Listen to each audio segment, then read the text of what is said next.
నమస్తే, నేను మీ గోపి. వెల్కమ్ బ్యాక్ టు మనంటి. ప్రస్తుతం మన ముందున్నారు దొంగ పాస్టర్లకి ఆయన అంటే భయం. సో ఆయన పేరే నీలరాజు. ఆయనతో మాట్లాడదాం. వాళ్ళు చదువుకుంది 8th, 9th, 10th ఫెయిల్, కానీ ఈరోజు కోట్ల రూపాయలు ఒక సంవత్సరంలో పడతాయి అంటే నమ్ముతారా? కోట్ల రూపాయలు.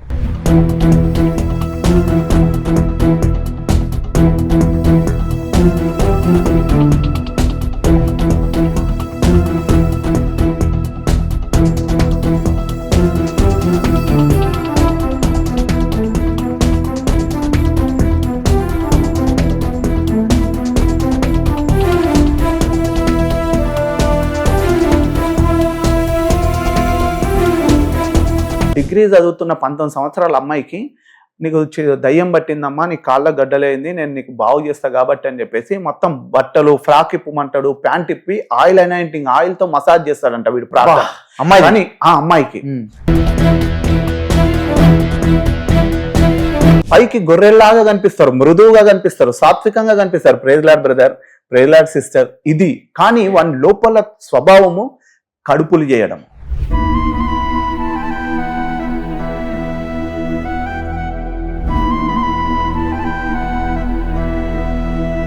మీ దగ్గర ప్రూఫ్స్ ఉన్నాయా? అన్ని ప్రూఫ్స్ ఉన్నాయి.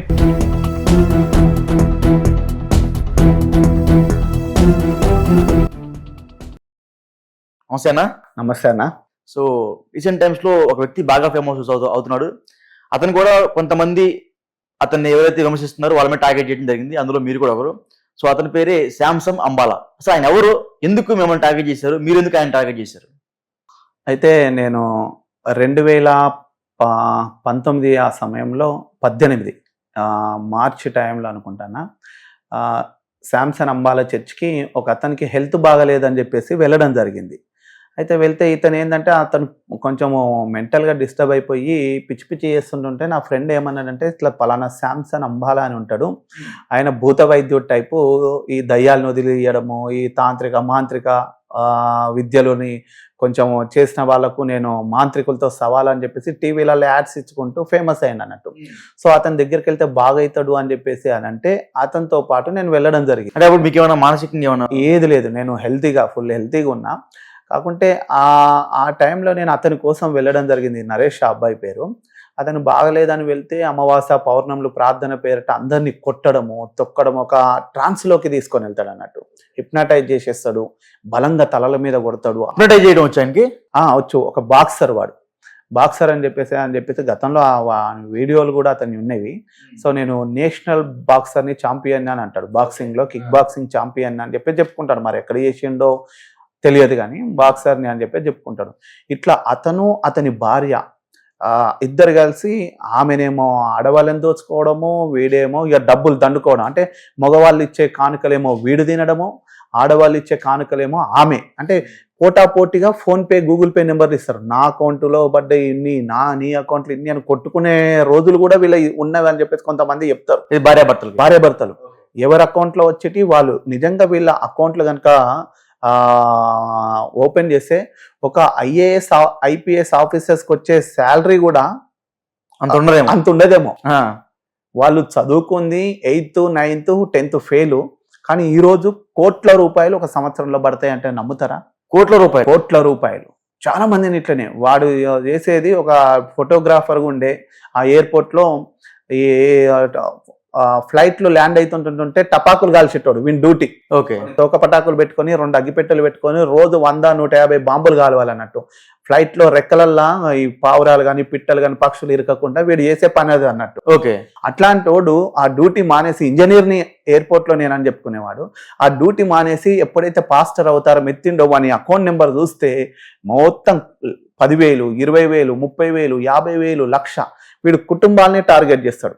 మంచిగా ఉన్న, అంటే ఎలాంటి కుటుంబాన్ని టార్గెట్ చేస్తాడు అతను? బాగా సంపన్నమైన కుటుంబాలు ఉన్నాయనుకో, మీకు చేతబడి జరుగుతుంది, మీకు దయ్యాలు పట్టినాయి, మీకు ఎవరో అవి చేస్తున్నారని ఒక భయంలోకి ట్రాన్స్లోకి తీసుకొని వెళ్ళి 3 అమావాస్యలు పౌర్ణంలో మన దగ్గరికి రావాలి, మీకు ఇది జరుగుతుంది అది జరుగుతుంది అని చెప్పేసి అన్నారు. నా దగ్గర ఇప్పటికి ఒక వాయిస్, ఒక అరుణారెడ్డి అని చెప్పేసి ఒక అక్క నాకు మొన్న నా వీడి గురించి నేను లైవ్ పెడితే ఆమె పెట్టిన నిజాల్ని చూస్తే నేను ఇప్పటికి ఇదే స్టూడియోకు మీరు సవాల్ విసిరండి, నేను కూడా ఆ సవాల్కి ఎంటీ బాండ్ పేపర్ తీసుకొని వస్తా. ఆ శాంసంగ్ గారిది ఒక వీడియో చూసాను నేను. సో ఛానల్ సందర్శి సవాల్ విసురుతున్నా, మీరు వచ్చేసేయండి అమావాస్యలో వచ్చేసింది అని ఒక వీడియో చూసా. ఏంటి ఆ ధైర్యానికి? టీవీ ఛానల్ రండి, మీకు దమ్ము ఉంటే నా దగ్గరికి రండి, దయ్యాలను చూపిస్తా, మంత్రాలను చూపిస్తా అని చెప్పేసి అమాయకపు ప్రజల్ని మూఢనమ్మకంలోకి తీసుకొని వెళ్తున్నాడు. 2018 నుండి నేను 19 నుంచి పోరాటం చేస్తున్నా. 18 నుంచి 19 ఏప్రిల్ మే వరకు వెళ్తూ వచ్చిన వాడు చేసే అరాచకాలని నా దృష్టికి వచ్చింది ఏందనంటే, ఎల్బీ నగర్లో ఒక రెడ్డి ఫ్యామిలీ ఉండే. డిగ్రీ చదువుతున్న 19 సంవత్సరాల అమ్మాయికి, నీకు దయ్యం పట్టిందమ్మా, నీ కాళ్ళ గడ్డలేంది, నేను నీకు బాగు చేస్తా కాబట్టి అని చెప్పేసి మొత్తం బట్టలు ఫ్రాక్ ఇప్పమంటాడు, ప్యాంట్ ఇప్పి ఆయిల్ అనైంటింగ్ ఆయిల్తో మసాజ్ చేస్తాడంట వీడు అమ్మాయి. కానీ ఆ అమ్మాయికి ఇక పేర్లు వద్దు, కానీ నేను తప్పకుండా ఇవన్నీ ఎందుకు చెప్తున్నానంటే, మీ దగ్గర ప్రూఫ్స్ ఉన్నాయా? అన్ని ప్రూఫ్స్ ఉన్నాయి. ఎవరైతే పేరెంట్స్ ఉందో ఆ తల్లి ఇట్లా నా కూతుర్ని బట్టలు ఇప్పమన్నాడయ్యా, మేము ఎప్పుడు కూడా ఇట్లాంటి ప్రార్థన చూడలేదు, అప్పటి నుండి మేము మానేసినాం అన్నది. నేను అప్పుడు ఆమెకు ఫోన్ చేసినాక, చర్చికి ఎందుకు మానేశారంటే, నాన్న ఇది జరిగింది, అప్పుడు మీరు వచ్చిరు కదా, గట్కేసర్ నుంచి వచ్చిన ఒక మహేష్ అని నేను ఇద్దరం వెళ్ళినాం వీనితో పాటుగా. వెళ్తే ఎట్లా ఇవి చేస్తుంటాడు, డెలివరీన్స్ అంటాడు, ఏంది అని చెప్పేసి వెళ్తే, ఆ రోజు ఆడపిల్ల బట్టలు ఇప్పుతుంటే వాళ్ళు ఒప్పుకోలేరు అన్నట్టు. ఆ తల్లి మాట్లాడిన ఆడియో మన దగ్గర ఇప్పటికి ఉంది. వాళ్ళు కూడా ఎల్బీ నగర్కి వెళ్తే మాట్లాడతారు. సో వీడు ఒకరిని కాదు, ఇద్దరిని కాదు, ఈ చేతబడు జరిగినాయి అనే పేరుతో అనేక మంది జీవితాల్ని పాడు చేస్తుండు. అరుణారెడ్డి అని చెప్పేసి మొన్న ఒక అక్క మెసేజ్ పెట్టింది, బ్రదర్ నాకు ఎన్ని రోజుల నుంచి కూడా అర్థం కాని విషయం ఏంటంటే, ఒకరోజు 2006-07 టైంలోనే నేను వీని ఇంటికి ఒక ఇద్దరు ట్విన్స్ ఉంటారు ఆడపిల్లలు, చాలా చక్కని ఆడపిల్లలు, ఒక పాప చనిపోయింది. ఈ అమ్మాయి మంచి యవనస్తురాలు, యంగేజ్ అమ్మాయి. ఆ అమ్మాయిని చేతబడి జరిగిందమ్మా, 3 నెలలు పెట్టాలి మా ఇంట్లో అని అంటే తల్లిదండ్రులు ఒప్పుకొని పెట్టిరు. పెట్టిన నెలనో 3 నెలల గడవకు ముందుకే అమ్మాయికి గర్భం వచ్చింది అన్న. అమ్మాయికి గర్భం వచ్చింది, ప్రెగ్నెన్సీ బ్రదర్.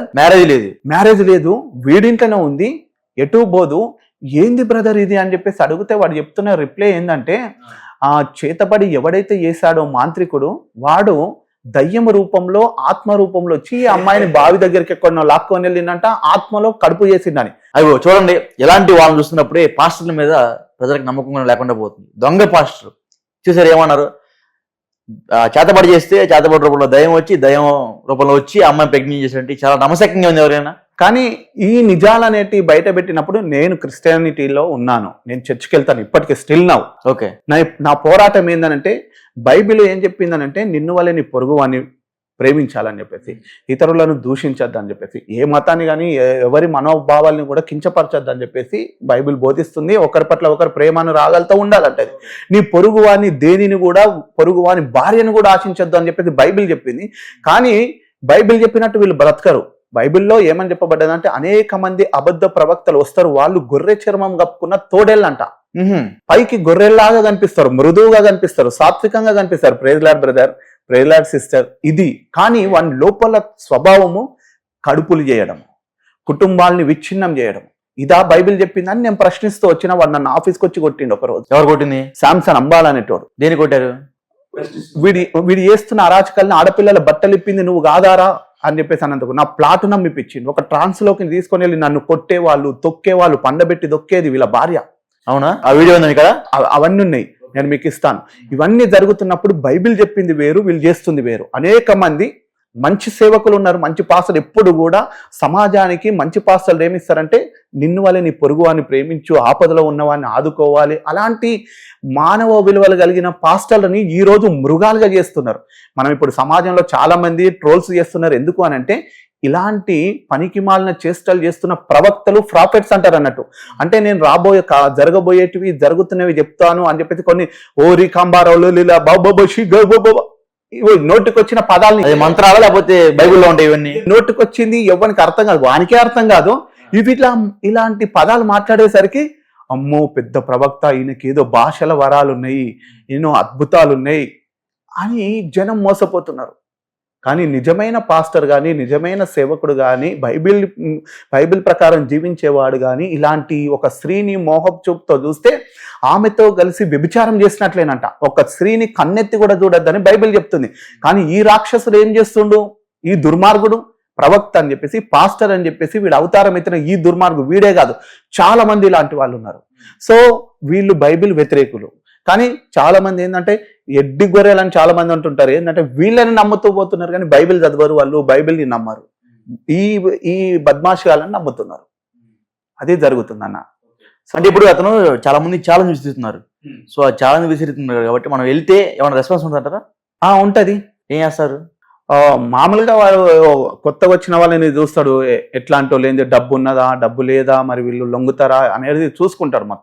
మొత్తానికి ఏదో బ్లాక్ మ్యాజిక్ మాత్రము వాడు విచ్ క్రాఫ్ట్స్ మాత్రం చేస్తూ ఉంటాడు అన్న. వచ్చా అతనికి మన దగ్గర ఉన్నది వశీకరణలు చేయడం కానీ ఇలాంటి పనికి మాలిన పనులు చేస్తూ జనం కొంతమంది నమ్మే వాళ్ళు, దేవుని నమ్మని వాళ్ళు ఉంటారు, దేవుని నమ్మే వాళ్ళు ఉంటారు. ఈ విచ్ క్రాఫ్ట్స్ అనేది ఉన్నదా లేదా అని చెప్పి నమ్మని వాళ్ళు ఎన్నో ఉంటారు. కానీ వాటిని అనుభవించిన వాళ్ళు అక్కడ ఒక గెస్టెడ్ ఆఫీసర్స్ వాని బందీగా ఉన్న వాళ్ళు ఉన్నారు, ఒక పోలీస్ డిపార్ట్మెంట్ లో వాళ్ళు ఉన్న వాళ్ళు బందీగా ఉన్న వాళ్ళు ఉన్నారు, పెద్ద పెద్ద ఆఫీసర్స్ కూడా ఆయన కాళ్ళ దగ్గర ఉన్నారు. వానికి ఒక దాసోహం అయిపోయి వాడికి ఇట్లా ఇక నువ్వు ఈ ప్లాట్ అమ్మాలే, ఈ స్థలం అమ్మాలే, ఈ ఇల్లు నమ్మాలే, ఈ పొలం నమ్మాలంటే అమ్మాలి, తీసుకొని వచ్చి వీని చేతిలో పెట్టి మొత్తం డబ్బులు అట్లా చేస్తారు. మీరు అమ్మారా? నన్ను చెంగిచెర్లలో ఉన్న ప్లాట్ నమ్మిచ్చేసిండు. మొత్తం ఒక ట్రాన్స్లోకి తీసుకొని వెళ్ళి చాలా అందులో నుంచి తేరుకొని బయటకు వచ్చిన తర్వాత నేను పోరాటం చేయడం జరిగింది. అసలు బైబిల్ చెప్పింది ఏంది? ఎప్పుడైతే బైబిల్ చదవడం స్టార్ట్ చేసినో వీళ్ళు చేస్తున్న అరాచకాలు, బైబిల్ చెప్పేది వేరు, వీళ్ళు పాటించేది, వీళ్ళు చేస్తున్నది వేరు. ఆ పాస్టర్ మీ దగ్గర 20 లక్షల రూపాయలు సైట్ అమ్మించి మిమ్మల్ని మోసం చేసి 5.5 లక్షలు, 5,62,000 రూపాయలు తీసుకొని ఇదే ఎస్పీజీ చర్చిలో వీడు తీసుకున్న అమౌంట్ నేను తీసుకోలేదని అన్నాడు. ప్లాట్ అమ్మించి వాడి ఇంటి రిపేర్ కోసం 1,50,000, కార్ రిపేర్ కోసము 2 లక్షల రూపాయలు, సెల్ ఫోన్ కోసం కొనుక్కోండు 26,200 రూపాయలు పెట్టి సెల్ ఫోన్ కొనిచ్చుకోండు, మంచం పరుపులు, ఫ్రిడ్జులు, ఇవన్నీ 5,62,000 దాకా తీసుకొని మళ్ళీ నేను త్వరలో ఇస్తానా అని చెప్పి డబ్బులు అడిగితే వాడు ఉల్టా తిరగడం, నా మీద నిందలు వేయడము. అట్లనే నన్ను ఏం చేసిందంటే అన్న, జూన్ 30వ తారీఖు 2019లో నన్ను ఆఫీస్కి వచ్చి జూన్ 16కో ఏమో కొట్టిన 2019లో. అతను అక్కడే కొట్టాడా?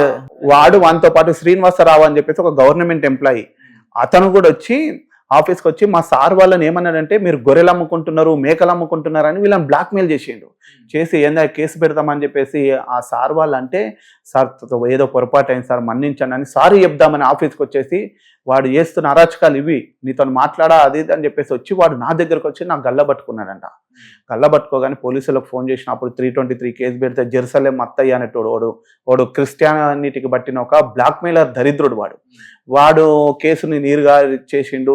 తర్వాత మా డిపార్ట్మెంట్లో ఒక ఆయన మాజీ డైరెక్టర్ ఉండే, అతనికి ఏ సంబంధం లేకుండా ఆయనను బ్లాక్మెయిల్ చేసేసరికి వాడేం చేసిండు, నువ్వు సెక్రటరీకి వీడి మీద కంప్లైంట్ ఇట్లా ఇయ్యి అని చెప్పేసి 5 ఆర్డర్లు ఇచ్చి నన్ను ట్రాన్స్ఫర్ చేయాలని, సస్పెండ్ చేయాలనే ప్రయత్నం చేసిండు. అప్పుడు ఆ గత కోట్ల రూపాయలు కొల్లగొట్టిన ఒక గొర్రెల స్కామ్లో ఆ వ్యక్తి నా మీద పగబట్టి అన్యాయంగా నన్ను సస్పెండ్ చేయడానికి కారణమైంది. అప్పుడు చేయాలని ప్రయత్నం చేసి వాళ్ళు విశ్వ ప్రయత్నం చేసినా సస్పెండ్ చేయలేకపోయారు. సో నాకు తర్వాత వేరే వాళ్ళు ఉద్యోగ సంఘాల నాయకులు, ఎంఆర్పిఎస్ నాయకులు వీళ్ళు వచ్చి మాట్లాడిన తర్వాత సెట్ అయిపోయినాడు అన్న.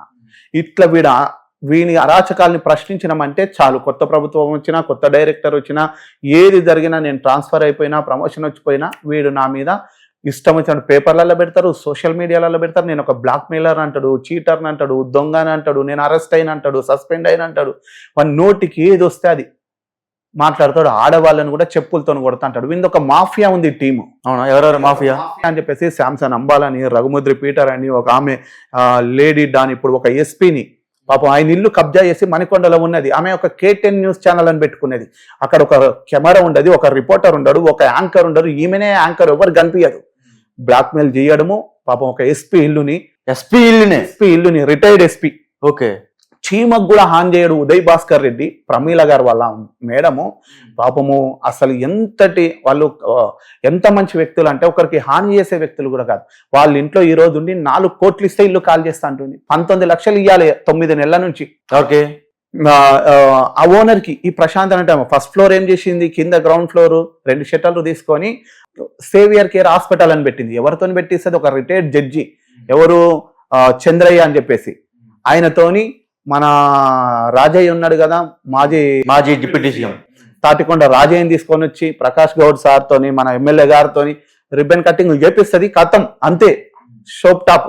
సేవియర్ కేర్ హాస్పిటల్ అంటే అక్కడ హాస్పిటల్ పేషెంట్ ఉండరు, నర్స్ ఉండరు, డాక్టర్ ఉండడు, ఒక గ్లూకోజ్ బాటిల్ కానీ ఒక సిరెంజ్ కూడా ఉండదు. మళ్ళీ ఇంకొక ఫ్లోర్కి వెళ్తే K10 న్యూస్ ఛానల్ అని పెడుతుంది. ఇంకొక ఫ్లోర్కి వెళ్తే రాజయ్యది, తర్వాత చంద్రయ్య గారిది అఫీషియల్ ఆఫీస్ అని చెప్పేసి అంటది.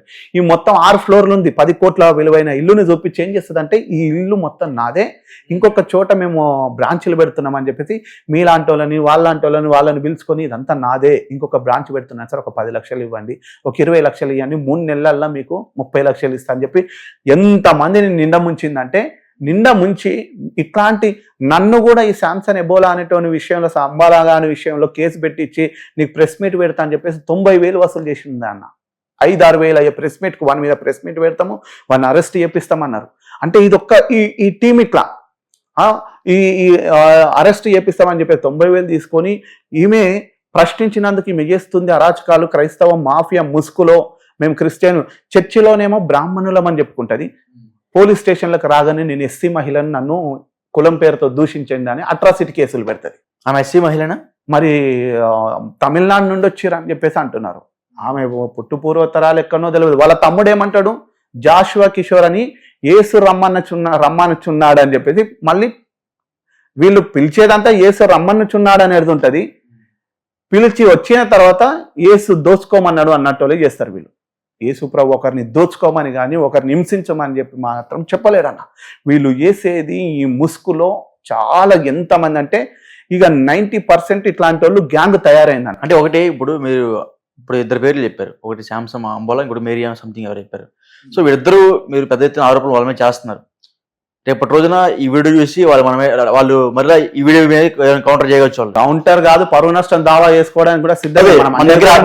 మీ దగ్గర ఆధారాలు ఉన్నాయా? అన్ని మాట్లాడేది ప్రతి ఒక్క మాటకి ఆధారాలు, మీకు ఇబ్బంది ఉండదు. ప్రతి దానికి ఉన్నది. నా దగ్గర అక్రమ కేసులు, నేను ఆమెకు ఫోన్ చేయకున్నా, తిట్టకున్నా, నన్ను నరికేస్తాను వచ్చిండు, నన్ను కొడతాను వచ్చిండు అని అసలు నాకు పోలీసు వాళ్ళు ఫోన్ చేయరు, కేసు అయిపోతుంది. మేము పెడదామని పోతే ఒక కేసు కాదు. అగో అట్లా వీళ్ళు ఒక రిటైర్డ్ ఎస్పీని అడ్డం పెట్టుకొని వీళ్ళు అరాచకాలు, జెరూసలేం మత్తయ్య అనేటోడు ఓటుకున్నట్టు కేసులో ఉండే వాడు ఇప్పుడు మొన్న మీకు చూపిస్తున్నా, ఉప్పల్లో వాడు ఏ పని చేయడు. ఒకటి మోండా మార్కెట్లో 150 రూపాయలది సెకండ్ హ్యాండ్లో మరి ఏందో ఒకటి జర్కిన్ లాంటిది వేసుకుంటాడు. వాడిగా ఒక స్టంట్ బండ స్టన్నరా ఏదో వేసుకొని మన వెనకాల గన్మెన్ పెట్టుకోండు, ఇక పోతాడు. అందరినీ బ్లాక్మెయిల్ చేసి ఆడ 4 అంతస్తుల బిల్డింగ్ కట్టిండు ఉప్పల్లో. ఇంత ప్రభుత్వ ఉద్యోగం చేస్తున్న వాళ్ళని చూసినా కూడా, ఒక సాఫ్ట్వేర్ ఇంజనీర్ కూడా ఈరోజు సొంత ఒక అపార్ట్మెంట్లో ఫ్లాట్ కొనాలంటే కూడా ఎంతో కష్టం. ఇప్పుడు యాక్చువల్గా మనం చూసుకోవచ్చు, ఇప్పుడు నా ముందు కూర్చున్న ఇతని పేరు నీలరాజు. సో ఇతను ఒక గవర్నమెంట్ ఉద్యోగి. సో ఆయన కూడా ఇలాంటి పాస్టర్ల ముసుగులో పడి ఎన్నో డబ్బులు పోగొట్టుకొని మరలా అదే పాస్టర్ల వల్ల ఆయన జాబ్ కూడా ఒక ప్రముఖ కలెక్టర్ తీశారని ఆయన ఆరోపణ చేస్తున్నారు. సో ఈ ఆరోపణ మీద ఖచ్చితంగా ఇప్పుడు వీడియో చేసే ప్రతి ఒక్కరు కూడా రెస్పాండ్ అవ్వాలి. ఎందుకంటే దొంగ పాస్టర్లు నమ్మి చాలా మంది ప్రజలు మోసపోతున్నారు. సో ఆ మోసపోయే వాళ్ళకి నీలరాజు అండగా ఉంటాడు. సో నెక్స్ట్ అయితే వీళ్ళు చేస్తున్న అరాచకాల్ని నేను ఎప్పుడైతే బయట పెట్టినో, బైబిల్ ఒక స్త్రీని ఈ విధంగా చూడాలని చెప్పేసి చెడు చూపే చూడొద్దనంటే వీడు బట్టలిప్పి ఆయిలనేంటి చేయడము, దయ్యం వచ్చింది, మాంత్రికుడు దయ్యం రూపంలో ఆత్మ రూపంలో వచ్చి కడుపు చేసింది అనడము, ఇదంతా ఎక్కడిదిరా? నువ్వు కామిస్టి పాస్టర్వా లేకుంటే పాపిస్టి పాస్టర్వా, కామిస్టి పాస్టర్వా ఏంది అని చెప్పి ప్రశ్నించిన. ఈ ప్రశ్నించడం వల్ల వీళ్ళందరికీ ఇక నేను ఉన్నది ఉన్నట్టు అనేసరికి అదైతే బైబిల్ మరి అట్లా చేయలేదు. చెప్పిందా చెప్పండి, మరి బైబిల్ చెప్తే మేము కూడా వాళ్ళని వీళ్ళని దోచుకుంటాం, మీరు చేసినట్టు మేము చేస్తాం. బైబిల్ అట్లా చెప్పలేదు కదా. చేసేది మాత్రం ఇట్లాంటి వాళ్ళ వల్ల చెడ్డ పేరు వస్తుందన్న క్రైస్తవ్యానికి, అది నా ఆవేదన. సో ఇలాంటి వాళ్ళు చాలా మంది పుట్టగొడుగులాగా పుట్టుకొని వస్తారు. వీడే కాకుండా మన జాన్ మాస్క్ అని, రఘుమూర్తి పీటర్ అని, ఈ మన మేరీ రత్నం అని చెప్పేసి ఆ డైమండ్ ఎక్కడ ఖమ్మంలో ఆమె చదివింది 8వ తరగతి ఫెయిల్, డాక్టర్ అని చెప్పేసి పెట్టుకుంటారు. డాక్టర్ మేరీ రత్నం అంట. వాళ్ళ ఆయన హెడ్ కానిస్టేబుల్ కేవీ రత్నం, కట్టె వెంకటరత్నం, ఆయన హెడ్ కానిస్టేబుల్. ప్రజలకు ఒక రక్షణగా ఉన్నారా? మొన్న నా మీద కంప్లైంట్ చేసి అవేలి పిఎస్ లో కేసు పెడితే తీసుకోలేరు. తర్వాత ఎస్పీ గారి దగ్గరికి వెళ్ళారు, ఖమ్మం ఎస్పీ దగ్గరికి, ఆయన తీసుకోలేదు. అప్పుడే ఒక ఛానల్లో ఈయన గురించి వీడియోలు పెడుతుంటుంటే అవన్నీ నేను ఎస్పీ గారికి పంపించడం జరిగింది. వీళ్ళు నా మీద ఇట్లా బాగా హరాస్మెంట్ చేయడము, ఫోన్లు చేయించి, రౌడీలతో ఫోన్ చేయించిన, ఇక విపరీతమైన బూతు మాటలు తిట్టించి విపరీతంగా అసలు చంపేస్తాంరా, నిన్ను ఎత్తుకపోతాంరా అని చెప్పేసి అని 10-16 పేపర్లలో నా గురించి నీలరాజును అరెస్ట్ చేయాలి, సస్పెండ్ చేయాలి, పాస్టర్లను దళితులను వేధిస్తుండని చెప్పేసి వీళ్ళే మళ్ళీ ఏం ప్రెస్ మీట్లు పెడతారు. మళ్ళీ ఈ దొంగలంతా మళ్ళీ ఏకమై ప్రెస్ మీట్లు పెడతారు. ఆ మేరీ రత్నం వాళ్ళ హస్బెండ్ నా మీద చేసినందుకు వాళ్ళు పోలీస్ స్టేషన్లో ఎస్పీ గారు విచారణ చేసి ఆయనను సస్పెండ్ చేసిండు. మొన్న నవంబర్ 9వ తారీఖు నాడు ఈ కేవీ రత్నంని సస్పెండ్ చేసిండు. ఒక పాస్టర్ అవతారం ఎత్తిన ఈ హెడ్ కానిస్టేబుల్ మీరు దశం భాగాలు ఇవ్వండి, అమ్మగారు నరకానికి వెళ్ళింది, పరలోకానికి వెళ్ళింది అంటే యాక్చువల్ నాకు వచ్చింది ఎప్పటి నుంచి డౌట్. నేను చాలా మంది నా ముందు కూర్చున్న చాలా మంది అడగడం జరిగింది గత ఇంటర్వ్యూస్ లో కూడా. ఈ దశమ భాగం మొత్తం కూడా పాస్టర్కి వెళ్ళిపోతుందా? అయితే బైబిల్లో ఉందన్న.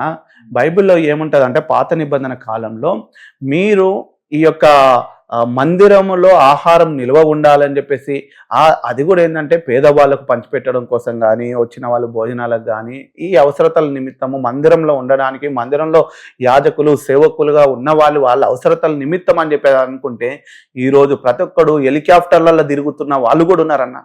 సొంత స్కార్పియో ఒక ఆటో డ్రైవరు ఈరోజు నంద్యాలలో ఒకడు రీల్ స్టార్ అని ఉంటాడు, ఈగల జాష్ అని చెప్పేసి. ఒకప్పుడు బాడుగా ఆటో కిరాయి తీసుకొని నడిపించేటోడు ఈరోజు 55,000 పెట్టి ఫార్చ్యూనర్ కార్ కొన్నాడు. 55 lakhs 55 లక్షలు పెట్టి. ఎందుకు ఇలా అంటే అమాయక ప్రజల్ని దేవుడు మీరు దశమ భాగాలంటే ఎక్కువ ఇవ్వాలని చెప్పేసి.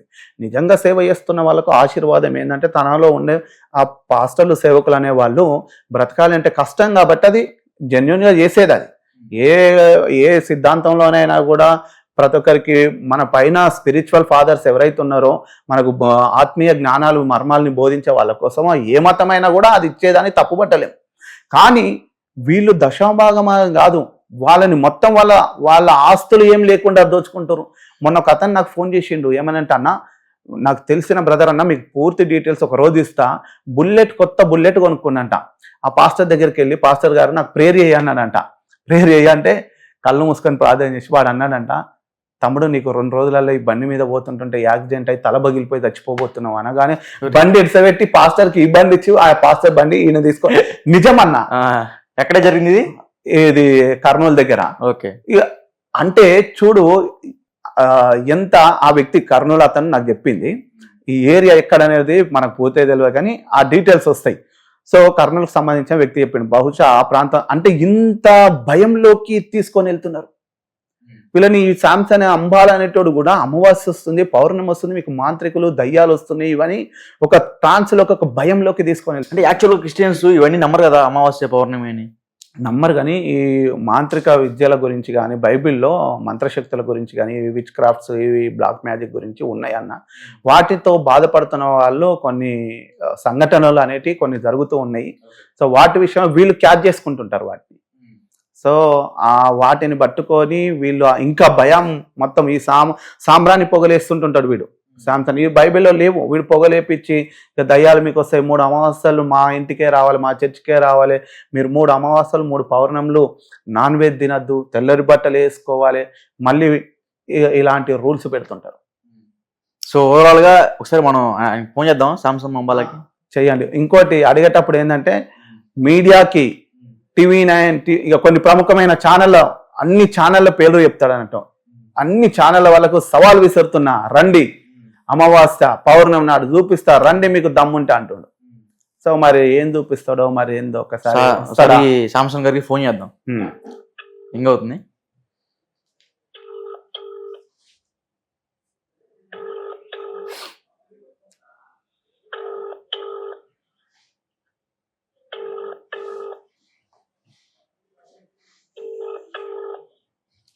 ఫోన్లు వేరే వాళ్ళు ఎత్తుతారా? వాడే ఎత్తుతాడు. అదే వేరే వాళ్ళ ఫోన్లు ఎత్తుతారా అంటున్నాను. అన్నోన్ నెంబర్స్ ఏమైనా చేస్తుంటే ఫోన్ లిఫ్ట్ చేస్తారా? ఏమైనా పేరు పడితే ఛానల్ అది అనేసరికి వాడు ఎత్తాడు. పడుతుంది మా ఛానల్ పేరు పడేసరికి అది ఉంటాడు. సో అటైతే ఫోన్ అయితే ఎత్తట్లా. మీరు ఆ శాంసన్ అంబాలా అని చెప్పేసి ఫేస్బుక్ యూట్యూబ్ లో చూస్తుంటే ఫేస్బుక్ లో ఎక్కువ ఉంటాయి వాడివి. అవునా? అందరినీ కొట్టడము, రా సైతానా రా అని వాడిగా ఏదో కొమ్ము పట్టుకుంటాడు. ఆ మారేడుపల్లి దగ్గర ఈ మహీంద్రా హిల్స్ కొండలలోకి వెళ్తాడు.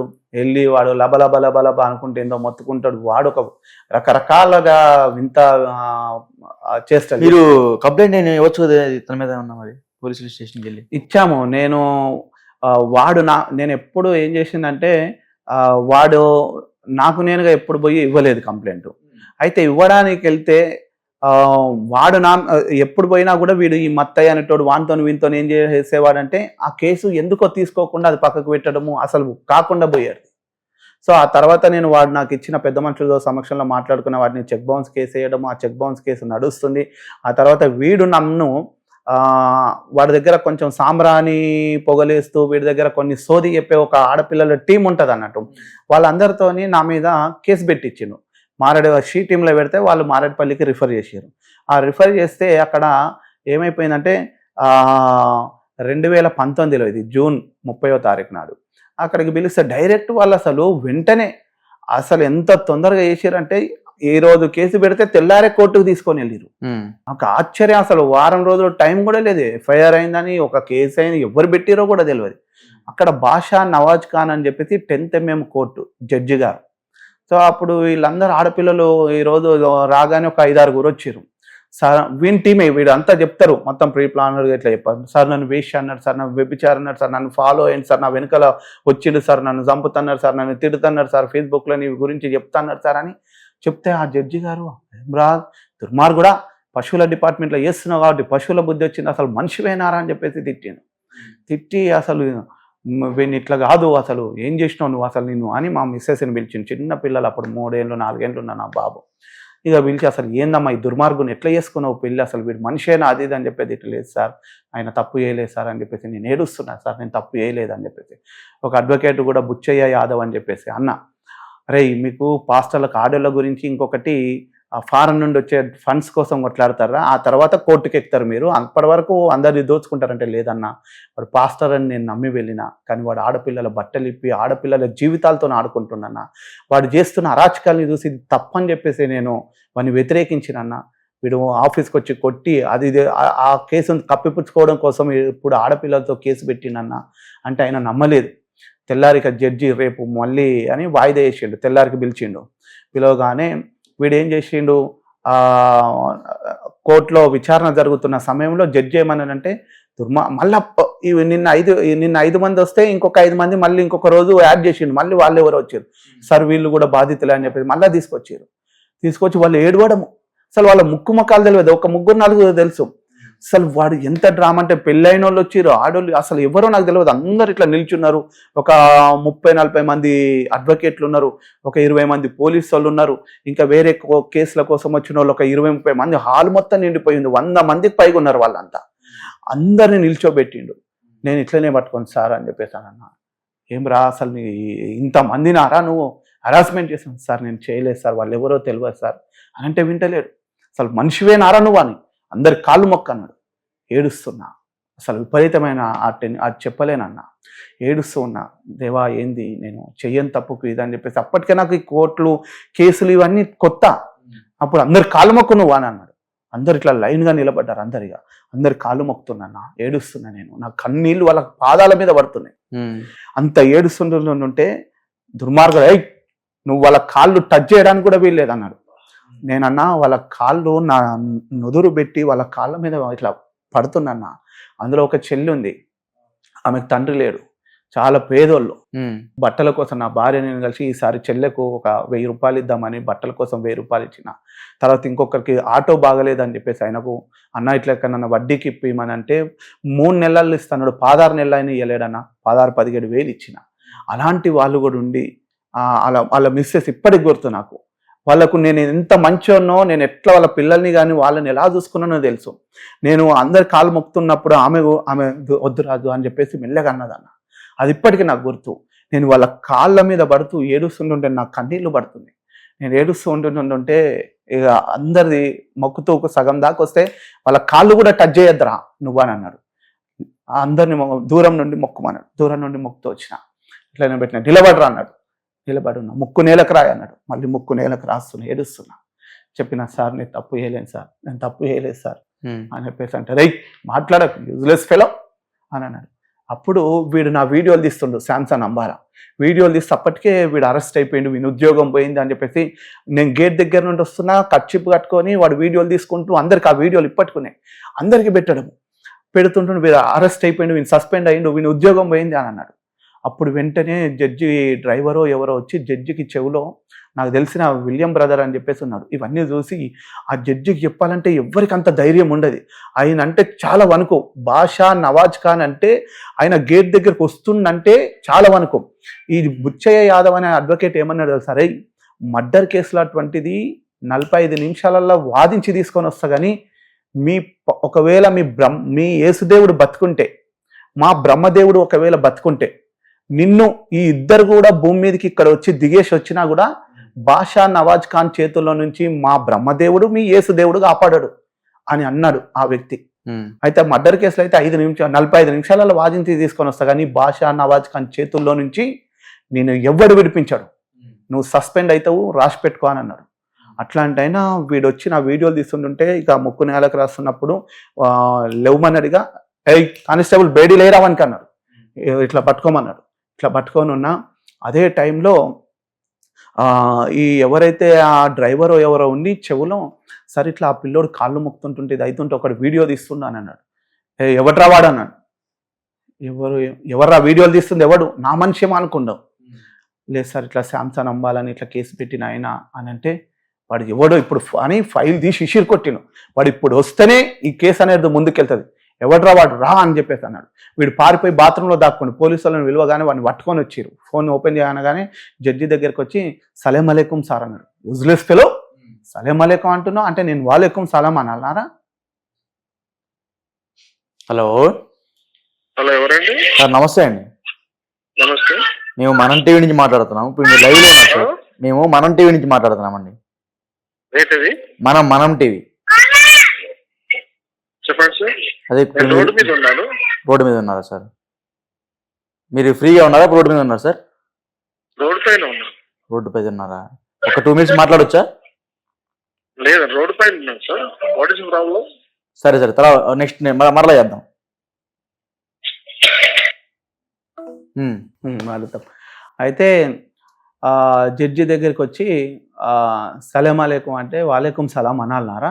ఇజ్రాయెల్లో నువ్వు ఫాదర్ అయితే, నువ్వు నిజమైన పాస్టర్ అయి ఉంటే ప్రేజ్ ద లార్డ్ అంటావురా, అంటే నేను ముస్లిం అని చెప్పేసి నాకు సలాం అలేకుం అంటావా అని చెప్పేసి, అసలు ఏంద్రా నీ ఫోన్ ఇరా అని చెప్పి తీసుకొని చెక్ చేయండి అని చెప్పేసి పోలీసులకు చెప్తే, అవన్నీ చూస్తే వీడు నా వీడియోలు తీసేటి ఇలా జరిగేటి కోర్ట్ హాల్లో అది తప్పు కదా, అవన్నీ తీసుకొని అప్పుడు బాబు నువ్వురా నేను నీకు న్యాయం చేస్తా, ఏం జరిగిందో నువ్వు నాకు చెప్తే అని ఆయన రెస్ట్ రూమ్ ఏది ఉంటుందో ఆ క్యాబిన్లకు తీసుకెళ్ళిండు సారు, జడ్జి, అడ్వకేట్ వీళ్ళందరూ వచ్చారు.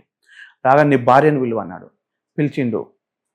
ఏమైందమ్మా, మీరు కనుక నాకు చెప్తే ఉన్నట్టు చెప్తే నేను మీకు న్యాయం చేస్తా అని చెప్పేసి అన్నాడు.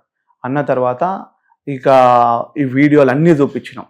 సార్ ఇట్లా కొట్టేది, ఇక తొక్కేది, సార్ నా ప్లాట్ నమ్మిపించింది, ఒక వేరే వాళ్ళతో కట్టి మన ఎల్బీ నగర్లో ఒక డిగ్రీ చదువుతున్న అమ్మాయిది బట్టలు ఇప్పుతుంటే వాళ్ళ తల్లి ఇవన్నీ చూపించినారు. అరే ఎంత దుర్మార్గుడు వీడు, ఎంత దుర్మార్గుడు, అరే ఇంత ద్రోహమా, ఇంత సమాజానికి చీడపురుగా వీడు ఒక ఫాదర్ ఎట్లయితాడు అని చెప్పేసి వాళ్ళందరినీ పిలిచి రేపు 9 గంటలకు కదా ఆఫీసు, నేను 8 గంటలకే వచ్చేస్తా, మీరు అందరు రావాలి, ప్రెస్ వాళ్ళని పిలవండి అని చెప్పేసి మీడియాని పిలిపించి జడ్జి ఏమన్నాడంటే, ఇప్పటికీ ఫేక్ పాస్టర్స్ అని చెప్పేసి కొడితే జడ్జి రూమ్లో ఒక ఛానల్లో ఉన్న నేను కనిపిస్తా, ఆ జడ్జి రూమ్లో ఇంతవరకు చరిత్రలో ఏ జడ్జి కూడా అట్లా ప్రెస్ మీట్ పెట్టలేడంట. నా కోసం అట్లా మాట్లాడిచ్చి జడ్జి ఏమన్నాడంటే, ఒక 4-5 పేపర్ వాళ్ళు, 4-5 ఎలక్ట్రానిక్ మీడియా, ఒక 10 మంది అడ్వకేట్లు, ఏమైందిరా, ఏం మాయ చేసిండ్రా ఈ జడ్జి, ఈయన కోసం ప్రెస్ మీట్ పెట్టడం ఏంది అని చెప్పేసి షాక్ అయిపోతాడు. అప్పుడు జడ్జి ఏమన్నాడంటే, అయ్యా ఇవి చూడండి, ఇదిగో వీడియోలు చూడండి, పిల్లోడు చూపిస్తాడు, నాన్న చూపి అన్నాడు. రాత్రంతా నేను కళ్ళు మూస్తే, రంజాన్ మాసంలో ఉన్న కళ్ళు మూస్తే, ఇట్లా నేను ఉపవాసాలు చేస్తున్నా, కళ్ళు మూస్తే నా కళ్ళ పొంటి నీళ్లు గారుతున్నాయి, ఇట్లా కళ్ళు మూస్తే ఈ పిల్లోడే నాకు ప్రత్యక్షమవుతుంది, ఈ పిల్లోనికి న్యాయం చేయాలని పైన భగవంతుడు నాకు చెప్తున్నాను అంటుండు. నీ పిల్లోనికి న్యాయం జరగాలి, అందుకే ఇగో చూడండి సార్ అని చెప్పేసి మొత్తం జడ్జి గారు స్టేట్మెంట్ ఇచ్చేసి లోపలికి వచ్చేసి, మా భార్యను ఫస్ట్ ఏమన్నానంటే, అమ్మా నీ భర్త అమాయకుడమ్మా, నేను పొరపాటున నోరు జారినా, నన్ను మన్నించన్నాడన్న. ఇది ఇప్పటికే ఆ అడ్వకేట్లు ఇది ఉన్నట్టు నిజం. జడ్జి గారు చెప్పింది, నేను ఒక జడ్జి గారి మీద మాట్లాడగలుగుతానా అయినా అని. ఒక పైన ఫాదర్ ఉన్నాడు, కింద బాషా నవాజ్ ఖాన్ ఉన్నాడు, తప్పు జరుగుతుందా, నన్నే బురిడి కొట్టియాలని చెప్పేసి చూసిండు అని చెప్పేసి లోపలికి వచ్చేసి నాకు తీసుకొచ్చి వేసిన బేడీలను ఆపించిన ఆ జడ్జి ఆ బేడీలు తీసుకొచ్చి వీనికి వేసి 14 రోజులు రిమాండ్కి పంపించిందన్న. నా మీద పెట్టిన తప్పుడు కేసు కొట్టేసేసిండు. అట్లా జరిగింది. ఆ పేపర్లో వచ్చిన పేపర్ కట్టింగ్లు అన్ని పేపర్లు ఇప్పటికున్నాయి. నా మీద వచ్చిన అన్ని ప్రముఖ ఛానళ్ళల్లో వీళ్ళు చేసినవి అరాచకాలు, ఈ కేసు వాడు అరెస్ట్ అయింది అన్ని ఛానళ్ళల్లో కూడా వచ్చిందన్న. అయినప్పటికీ కూడా వీని చట్టపరంగా గత పాలకులు మరి ఎందుకు కాపాడారో ఏందో తెలియదు, కానీ ఈ ప్రభుత్వంలో ఇలాంటి వాడికి ఇంత నేను 2018 నుంచి పోరాటం చేస్తున్నాను. నా ప్లాట్ అమ్మిపించారు, ఆఫీస్కి వచ్చి కొట్టిరు, ఈరోజు సస్పెండ్ చేయించారు. నేను చేసిన పాపం ఏంది? వీళ్ళు చేస్తున్న మతం ముసుగులో, క్రైస్తవ్యం ముసుగులో ముసుకేసుకొని చేస్తున్న అరాచకాల్ని నేను బయట పెట్టిన. నా ఉద్యోగంలో ₹1 అవినీతి చేసిన, ఒక మహిళను వేధించిన, నేను డ్యూటీకి ఎగ్గొట్టిన, ఇంకో తప్పు నేను ఏమైనా చేస్తే నన్ను ఉరిశిక్ష వేయండి అని చెప్పేసి నా డిపార్ట్మెంట్ వాళ్ళని పెద్దల్ని నేను అడుగుతున్నా. ఓకే, నేను చేసింది సమాజానికి చీడ పురుగులుగా ఉన్న వీళ్ళని ప్రశ్నిస్తున్నా. ఒక మహిళ ఈరోజు అన్నా ఇగో చూడ నా కడుపు చేసింది అన్నవాడు ఫోటో పెట్టకుండా తల పెట్టి కడుపు పెట్టి ఒక చెల్లి పెడుతుందన్న. ఆ ఆవేదనలో నా తల్లిని చూసుకున్నా, ఆ అమ్మాయి ఆవేదనలో నా కూతుర్ని చూసుకున్నా, నా అక్కని చూసుకున్నా. ఎవడో కడుపు చేసిండులే ఏదో అయిపోయిందిలే అని అనుకోలేను నేను. ఆ బిడ్డ కోసం నేను పోరాటం చేయడం కోసం, ఇట్లా మోసం చేసిన వాళ్ళ కోసం కడపల పెండ్లి చేసుకుంటా అంటే స్టేజ్ మీదకి వెళ్ళి పారిపోయిన దొంగల్ని చూసిన నేను. ప్రాణాలకు దిగించి ఒక ఆడపిల్ల జీవితాన్ని నువ్వు పాడి చేసి ఇంకొక అమ్మాయితో నువ్వు పెళ్ళెట్లా చేసుకుంటున్నావురా అని చెప్పేసి నేను కొట్లాడితే అంబురాజన్ అని చెప్పేసి ఎస్పీ గారికి లెటర్ పెట్టి పోతే వాడు ప్రొద్దుటూరులో పారిపోయిండు పెళ్లి పీటల మీదకి వెళ్ళి. ఏ ఆడపిల్లకు అన్యాయం జరిగింది, ఒక పాస్టర్ గారు ఇట్లా చేసిండనంటే నా ఖర్చులతోని ఏ ఒక్కరి దగ్గర ఫోన్ పే గూగుల్ పే ఏది ఇవ్వకుండా నాకున్న దానితోని నేను పోయినన్నా. ఏ ఒక్కరిని మోసం చేయలేదు, ఏ ఒక్కరిని అన్యాయం చేయలేదు. ఆ మోసపోయిన అమ్మాయిల్లో వాళ్ళకు లీగల్గా ఏ విధంగా పోవాలి, పోలీస్ పరంగా ఏ విధంగా వెళ్ళాలి అని చెప్పేసి అందులో నా కూతుర్ని, నా చెల్లెను, నా తల్లిని చూసుకొని నేను పోరాటం వచ్చిన. కానీ ఏ ఒక్కరిని కూడా బ్లాక్మెయిల్ చేసినా, ₹1 ఎవరన్నా అడిగిన అన్నట్టు బెదిరించినట్టు ఉంటే మళ్ళొక్కసారి ఈ స్టూడియో ముఖంగానే నన్ను మీ గేట్ దగ్గర నేను లైఫ్ లాంగ్ నేను వాచ్మెన్ డ్యూటీ చేస్తా. చాలా మంది పుకార్లు, వాడు బ్లాక్మెయిల్ చేసిండు, వాడు మోసం చేసేటోని బ్లాక్మెయిల్ చేసి ₹1 సంపాదించనుంటే ఈ రోజు ఇక్కడ నిలిచి ఇంత ఎమోషనల్గా ఇంత నేను గడుస్తుందని నేను చెప్పకపోదును. నా ఛానల్లో నీల్ రాజ్ అని చెప్పేసి నా యూట్యూబ్ ఛానల్ కానీ ఫేస్బుక్లో కానీ ఇంత ధైర్యంగా చెప్పకపోదును. ఎవరో ఒకరు కామెంట్ పెట్టారే పనికి మాలినోడా, నువ్వు మమ్మల్ని బ్లాక్మెయిల్ చేయలేదా, మా దగ్గర డబ్బులు అడగలేదా అని చెప్పేసి ఈ ఛానల్ ఇక్కడ నేను బ్లాక్ చేసినా ఇంకొక దగ్గర మీలాంటి వాళ్ళ దాంట్లో బ్లాక్ చేయలేను కదా. మీ నెంబర్ ఈరోజు దొరకకపోతే పలానాయన గోపి గారు మీరు ఇంటర్వ్యూ చేసారు మీ మనం టీవీ నుంచి, వాడొక బ్లాక్ మెయిలర్ చీటర్ చూడండి అని చెప్పేసి మీ దగ్గరికి ఈ రోజు కాకుండా ఒక రోజు వస్తారు. డెఫినెట్గా వస్తారు. మీరు నా గురించి వెయ్యకపోతే వారు రేపు మీ ఛానల్ గురించి పెట్టి ఇగో నీల్ రాజ్ అనేటువంటి ఒక రోజు ఇంటర్వ్యూ చేసిన మహానుభావుడు గోపి గారు ఈ రోజు వాడు చేసిన అన్యాయాల్ని చూడండి అని చెప్పేసి వాళ్ళు పెడతారు. అట్లా పెట్టుమని నేను ధైర్యంగా చెప్తున్నా. కానీ అన్యాయం జరుగుతున్న వాళ్లకు, అన్యాయం అయిపోయిన వాళ్ళ పక్షంలో నేను ఉండి పోరాటం చేస్తున్నా. డిపార్ట్మెంట్కు సంబంధం లేని ఇష్యూలో కూడా నన్ను ఇరికిచ్చి డిపార్ట్మెంట్లో ₹1 అవినీతి పాల్పొందలేను, అవినీతి చేసిన వాళ్ళని నేను ఎండగట్టిన పాపానికి ఈరోజు బయట ఇష్యూతో కూడా నన్ను సస్పెండ్ చేయడం జరిగింది. అది తర్వాత ఎపిసోడ్, నేను దాని గురించి కూడా మనం తర్వాత మాట్లాడదాం. ఈ మతం ముసుగులో చేస్తున్న అరాచకాలు అనేదన్నా నేను వేరే మతం గురించి కానీ వేరే కులాల గురించి కానీ నేను దూషించను, నాకు అవసరం లేదు. ఎందుకంటే నేను ఫాలో అవుతున్న ఈ ధర్మంలో ఉన్న చెత్త ఏది ఉందో మనది మనం కడుక్కోవాలనేదే నా యొక్క అదన్న. ఓకే రైట్, థ్యాంక్ యూ అన్న. సో చూసాం కదా నీల్ రాజ్ గారు తన ఆవేదనని, తన బాధని వెళ్ళబుచ్చుకుంటున్నారు. ఏంటంటే దొంగ పాస్టర్ని ఇప్పటికైనా నమ్మొద్దు, నమ్మితే నా విధంగా ఇట్లా మోసపోతున్నారు. అదేవిధంగా చాలా మంది ఆడపిల్ల జీవితాలు కూడా నాశనం అయిపోతున్నాయి. ఇప్పటికైనా మారండి, మంచిగా ఆలోచించని ఆయన ఆవేదన వ్యక్తం చేస్తున్నారు. సో ఆయన ఇప్పుడు మాట్లాడిన ప్రతి ఒక్క మాట కూడా ఆయన దగ్గర ఆధారాలు ఉండి మాట్లాడారు. సో నేను ఖచ్చితంగా ఇప్పుడు ఎవరైతే ఆ శాంసన్ ఆయన ఉన్నారో, సో ఆయన వచ్చేసరి డెఫినెట్ ఇట్లానే ఫేస్ టు ఫేస్ ఇంటర్వ్యూ పెట్టేస్తారు డెఫినెట్ గా. సో ఇప్పుడు ఆయన తప్పుంటే ఆయన మాట్లాడతారు, మీ తప్పుంటే మీరు మాట్లాడతారు. సో అవన్నీ మీ పర్సనల్ ఇష్యూ. సో ప్రస్తుతానికి అయితే తన భావాన్ని మొత్తం బయటకు వెళ్ళవచ్చిన నీల్ రాజ్ గారు మాట్లాడేవి. సో నెక్స్ట్ వీడియో కలుద్దాం. నమస్తే అన్న. Thank you.